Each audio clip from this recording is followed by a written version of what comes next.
Hello everyone.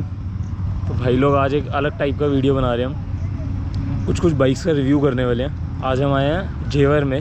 जेवर जो जगह है यमुना एक्सप्रेस वे पे।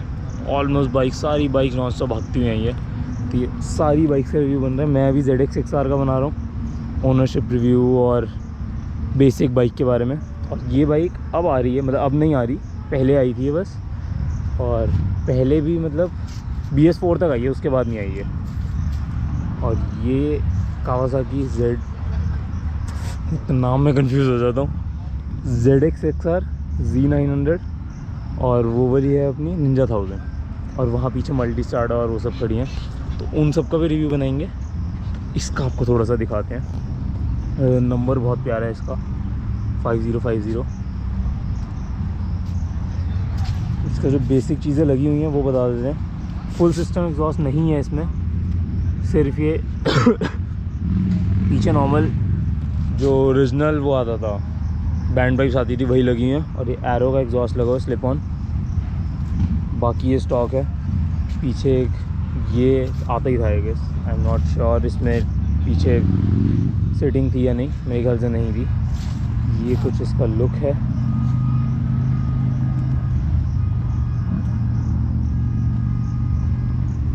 कावासाकी रेसिंग टीम बहुत नीचे है, इसके हैंडल बहुत ज़्यादा नीचे है। तो हेलो एवरीवन, आज प्रभात जी हैं हमारे साथ। ZX 6 आ रहे हैं इनकी। तो कैसी है यार, अभी तक का क्या एक्सपीरियंस है आपका? कितनी पहले तो कितनी पुरानी है बाइक, कौन सा मॉडल है? 2020 फरवरी में लिया था मैंने। 2020 फरवरी, मतलब ओके। ऐसा था कि बाइक ली मैंने, हाँ। उसके 4-5 दिन बाद मैंने इसको डिटेलिंग टेबल को उसके लिए दी थी, डिटेलिंग लिए दी थी। हाँ। मैंने मतलब इसका हो गया टाइम दोबारा से कराने का। हाँ, हाँ, हाँ। तो जिस दिन लॉकडाउन लगने वाला था फ़ोन आएगा, सर कल तो हमारे ऑफिस में नहीं आएंगे, हाँ। और आप बाइक ले जाओ। हाँ। मैंने कहा तो कोई नहीं, एक दिन की तो बात है, लॉकडाउन एक दिन का ही है, आप वो कुछ एक दिन भारत बंद वगैरह जो भी करा था। कह रहा सर अभी पता नहीं चलता, बाइक ले जाओ। तो लकीली मैं बाइक लेके आ गया, क्योंकि उसके बाद में वो 1-2 महीने का लॉकडाउन लग गया था। अच्छा। तो लॉकडाउन से कुछ टाइम पहले ही मैंने इसको ली थी, ठीक है। और सो फार मैं इसको 7000 किलोमीटर चला चुका हूँ। अच्छा, 7000 चल चुकी है बाइक? किलोमीटर चल चुकी है 2 साल में। थोड़ी कभी किसी महीने ज़्यादा, किसी महीने कम, कुछ इस तरह से चली है। और स्वाद पूरा दे रही है, स्वाद पूरा दे रही है चलाने में, है ना। कभी ऐसा नहीं मुझे फील हुआ कि मुझे इसको चेंज करने की ज़रूरत है, या मैकेनिकली कुछ प्रॉब्लम आ गई हो, है ना, या परफॉर्मेंस में कुछ कमी रह गई हो। और काफ़ी हद तक स्टॉक ही है bike, stock in the term हो। बस मैंने इसका एग्जॉस्ट चेंज करवाया ओरिजिनल। अच्छा। फिलहाल मैं एरो का रेस प्रो टाइटेनियम वर्जन में यूज़ कर रहा हूँ। एरो का race pro titanium, yes, okay. और बैंड पाइप भी सेम टाइटेनियम का ही है। अच्छा, तो ये फुल सिस्टम है या सिर्फ स्लिप ऑन है? इसमें हाफ सिस्टम है ये। अच्छा। स्लिप ऑन में सिर्फ आपका स्लिप ऑन चेंज होता है। हाँ। हाफ सिस्टम में आप बैंड पाइप चेंज करते हो, जिसे लोग बोलते हैं डीकैट, है ना। तो जो कैटलिटी कन्वर्ट डीकैट रहता है वो हटा के उसमें बैंड पाइप चला जाता है। अच्छा। और बाकी का जो हेडर रहता है वो सेम रहता है, ओके। तो वो मैंने चेंज नहीं करवाया, बिकॉज मेरे को वही है ना कि पैसा शोर मचाता है। अब सुपर बाइक लेने किसी के बगल से निकल जाता था, तो जब तक निकल नहीं जाता था तो पता नहीं चलता क्यों निकल गया। अभी ऐसा होता है कि निकलने से पहले पता चल जाता है कोई आ रहा है, तो थोड़ी जगह बना लो, लाइक दैट। सो और बाकी मैंने इसके अंदर इधर फ्रेम स्लाइडर लगा रखे हैं। फ्लेम स्लाइडर ये ओरिजिनल कावासाकी की है? नहीं, ये कॉपी है। अच्छा, ये आफ्टर मार्केट है, मैंने करोड़ बाग से ऑर्डर लगवाए थे, ओके। ये फ्रेम स्लाइडर है, फोक प्रोटेक्टर है, ओके। टैंक ग्रिप है, एंड इसके अंदर एक वो है सर्वो बॉडी, जो सर्वो मोटर को हटा के हमने लगाया, क्योंकि अच्छा, आपको एग्जॉस्ट लगाने के लिए वो चेंज करना पड़ता है। वो क्या चीज़ है एग्जैक्टली? जो एग्जॉस्ट में ना सर्वो वॉल्व होते हैं, ओके। वॉल्व क्या होते हैं कि जब आप थ्रोटल देते हो तो वॉल्व ओपन एंड क्लोज होते हैं, नॉर्मल बटरफ्लाई वॉल्व होते हैं, ऐसे घूमते हैं। और उसके लिए यहाँ पे एक सर्वो मोटर लगी रहती है, ओके। सर्वो मोटर ECU से कम्युनिकेट, सर्वो मोटर जब ECU से कम्युनिकेट करती है, ठीक है। तो क्योंकि वो स्लिप ऑन में ही लगी रहती है, करंट स्टॉक होता है उसमें लगी रहती है, तो उसको हटाने के लिए अगर वो हटा दोगे तो वायर लटके रहेंगे, और वो और ECU को इन्फॉर्मेशन जाती है कि वाल्व ओपन है, तो वो आपको एरर थ्रो कर देगा, सर्विस सेंटर ले जानी पड़ेगी और वो हटाना ही पड़ेगा। एंड अगर आप स्लिप ऑन भी लगा रहे हो तो आपको सर्वो बॉडी लगाना पड़ेगा, जो उस सिस्टम को बाईपास कर देता है, ओके। जो हार्डली आपको 6 से 7,000 रुपए के बीच में कॉस्ट करता है। तो कभी भी अगर आप एग्जॉस्ट लगाओ तो उस कॉस्ट को ऐड कर लेना, भले जो आफ्टर मार्केट लगा लो, या ओरिजिनल लगा लो, या कॉपी लगा लो, कुछ भी लगा लो, वो आपको लगाना ही पड़ेगा, क्योंकि जो वॉल्व है वो जो स्लिप ऑन एग्जॉस्ट जो है उसके अंदर लगे हुए हैं। अच्छा ठीक है। और तो ये सिर्फ इसमें है या और भी? 10R में और इस दोनों में ही है। अच्छा 10R और 6R दोनों में? इसमें ही है। और जनरली वो लीटर क्लास वाली जो सेगमेंट होता है ना उसमें रहता है। अच्छा। और इसकी मतलब ये वेट टू पावर रेशियो के टर्म में 10R से बेटर है। अच्छा ओके। 650 सीसी में आपको 126 bhp प्रोड्यूस करती है। 126 करते जो अपनी क्लास के सबसे ज्यादा bhp है, सबसे ज्यादा। और मतलब टॉप स्पीड वगैरह भी इसकी मतलब शायद 269 तक तो मैंने चलाई है। मैंने चलाई नहीं एक्चुअली में, 269 तक लोगों ने चलाई है। मेरा आज 227 मैंने चलाई है इसके। 227 आपकी टॉप स्पीड 227 चलाई है, ब्लॉक करी है। अच्छा, ये एक वायर बाहर आ रही है, ये क्या चीज़ है? यस, ये जो वायर है ये बेसिकली आरपीएम आइडल करने के लिए है। तो कई बार ठंडी कंडीशन में होते हो है ना, तो आपको गाड़ी जब काफ़ी कम हो जाता है, टेम्परेचर कम हो जाता है, तो आपको आरपीएम आइडल आरपीएम बढ़ाने पड़ते हैं। राइट। तो जनरली आप बस इसको रोटेट करो तो आप इसका आइडल आरपीएम बढ़ा सकते हो। अच्छा। और 10R में ड्रॉबैक है, उसमें ऐसा कुछ नहीं है। अगर आपकी बाइक मिसिंग कर रही है, अगर आप आइडल आरपीएम बढ़ा देते हो तो वो ट्रैफिक में ऐसा कई बार बाइक रुक जाती है तो वो रुकेगी नहीं। लेकिन मुझे अभी कभी जरूरत नहीं पड़ी इसको करने की, लेकिन इसमें है कि मेरे को आप इजीली बिना कुछ मैकेनिकली खोले, बिना किसी टूल के आप इसके आइडल आरपीएम बढ़ा सकते हो। तो इमरजेंसी में रहता है। जनरली अभी शायद ये 1617 के आसपास 1600-1700 आरपीएम इसके रहते हैं नॉर्मल कंडीशन में। विंटर्स में कभी स्टार्टिंग में प्रॉब्लम करती है तो रिकमेंडेड है कि आप इसको 2000 आरपीएम पे ले जाओ। अच्छा। और उसका जब इंजन गर्म हो जाता है तो आप उसको दोबारा से मॉडल कर सकते हो अगर प्रॉब्लम आ रही है तो। ओके। और इसमें कुछ इलेक्ट्रॉनिक्स वगैरह कितने, कुछ राइड मोड्स वगैरह आते हैं इसमें? इसके अंदर एक्चुअली में यही एक मेन इनिशियली रीजन था 6R लेने का ओवर द Z900। 2020 में जो Z900 थी बिल्कुल रॉ थी। उसमें कोई भी पावर मोड नहीं आते थे, कोई ट्रैक्शन नहीं आता था। और इससे पहले मेरे पास थे डोमिनार। अच्छा। वो बिल्कुल ही रॉ थी, उसमें ABS था। तो मुझे था क्या थोड़ा सा फील आना चाहिए है ना, पता चलना चाहिए इलेक्ट्रॉनिक्स में क्या। सो इसमें बेसिकली 2 पावर मोड है, F एंड लो। इसमें लो मोड में 70% पावर प्रोड्यूस करती है और F में फुली करेगी। और 3 ट्रैक्शन कंट्रोल है इसमें। 3 लेवल ट्रैक्शन कंट्रोल है, 1 2 3। तो जो आप नॉर्मली यहीं से चेंज कर सकते हो सारे बटन से, साइड वाले बटन प्रेस करके ये वाले से। ओके, अभी मैं करके दिखाता हूँ। तो ये F है, अगर मैं एक बार सेलेक्ट प्रेस करूँगा तो F हो गया, मैं नीचे करूँगा तो लो हो गया, देन अगेन प्रेस करूँगा तो ट्रैक्शन, ये ट्रैक्शन में। ओके हाँ, 1 2 3।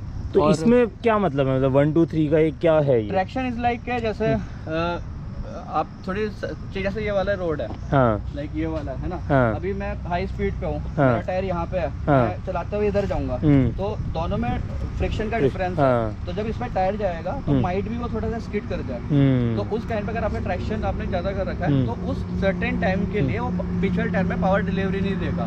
तो आप फर्दर स्किड होने से बच जाओगे। ओके है ना। नॉर्मली क्या होता है, अगर आपने दिया है ना थ्रोटल उसी रिस्पॉन्स पे दोगे जो बिल्कुल फ्रैक्शन ऑफ सेकंड का काम होता है। तो कई बार होता है बाइक आपके नीचे से निकल जाएगी है ना, कहीं पर हल्का सा पानी पड़ा हुआ, टर्न ले रहे हो, आपने थ्रोटल दे दिया, टायर स्किड करेगा तो टायर को स्किड करने से बचाता है। ट्रैक्शन बेसिकली पावर रोक, ट्रैक्शन क्या काम करता है कि जैसे आपने थ्रोटल दोगे और फ्रैक्शन नहीं मिलेगा तो उस टाइम पे पावर डिलीवरी नहीं देगा टायर, पिछले टायर को थोड़े टाइम में रिस्ट्रिक्ट कर देगा। ABS ब्रेकिंग में काम करता है। जब ब्रेक मारोगे और उसको वहाँ पे ट्रैक्शन नहीं मिलेगा तो ABS नॉक करके वहाँ पे उस टाइम पे ब्रेकिंग काम करता है कि आपकी बाइक स्लिप ना हो। तो ट्रैक्शन और ABS दोनों ही आपकी बाइक को स्लिप होने से बचाने के फीचर है। और इस तरह की बाइक में जो तो इतना क्विक रिस्पॉन्स 14,000 RPM तक ये जाती है। तो 14,000 तक जाती है। अच्छा। और पावर पॉइंट बहुत है इसकी। ओके। तो मुझे लगता है कि होना ही चाहिए। राइट। थोड़े क्योंकि फर्स्ट बाइक थी, फर्स्ट सुपर बाइक थी, ज्ञान था नहीं, मालूम था नहीं, और जो भी था मतलब पढ़ के लिया था। तो उसमें मेरा था कि थोड़ा सा इलेक्ट्रॉनिक्स हो तो मेरे को सेफ रखेगा है ना, घर वालों को कन्विंस करना आसान नहीं होता इसके लिए। और बस ये एक मेरा मेजर रीजन था। दूसरा ये था कि इतनी लाइट है, ट्रैफिक में आपको प्रॉब्लम नहीं देगी, आप आराम से डेली कम्युनिटी के लिए इसको यूज़ कर सकते हो। और थोड़ा राइडिंग पोजीशन का इशू रहता है, जो आप यूज टू हो जाते हो कुछ टाइम बाद चलाने के बाद, तो फिर प्रॉब्लम नहीं आती। फिर आराम से इसमें मैं मतलब 200 किलोमीटर मेरा हरिद्वार घर पे है। तो मैं 200 किलोमीटर इसको नॉन स्टॉप चला लेता हूँ। अच्छा। बिना किसी प्रॉब्लम के। इनिशियल टाइम पे शुरू के 1-2 महीने में मैं 40-50 किलोमीटर पे कभी गर्दन दर्द हो रही है, कभी कट के ऐसे, कभी बैक साइड में रख के कुछ स्ट्रेचिंग करनी पड़ रही है, बट अब वो इशू नहीं आता।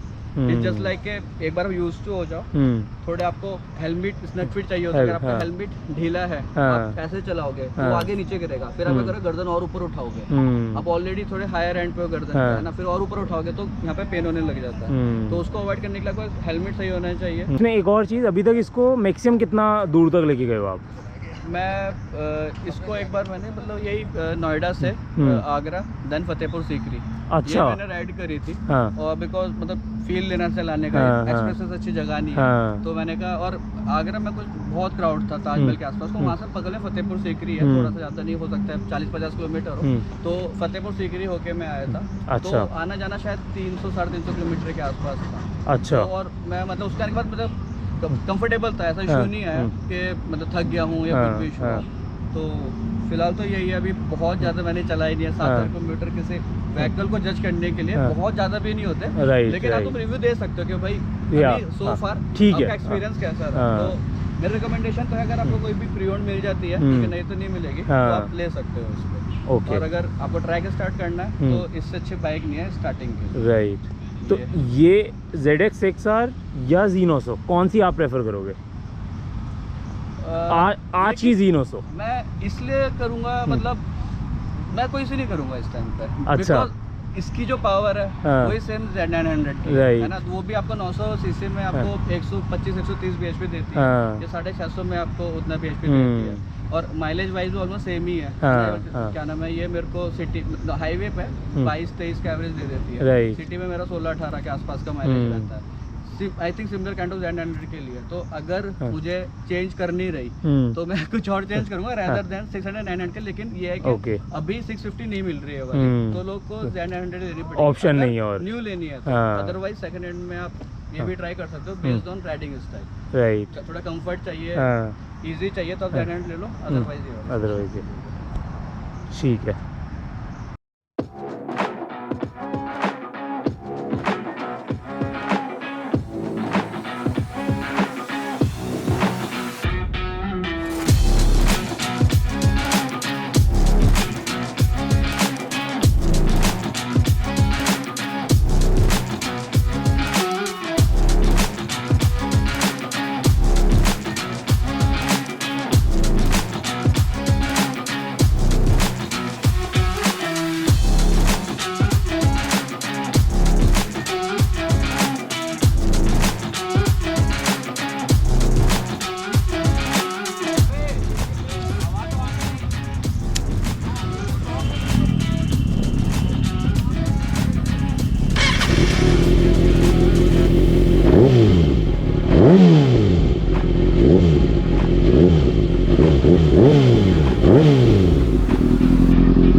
ठीक है यार, थैंक यू सो मच।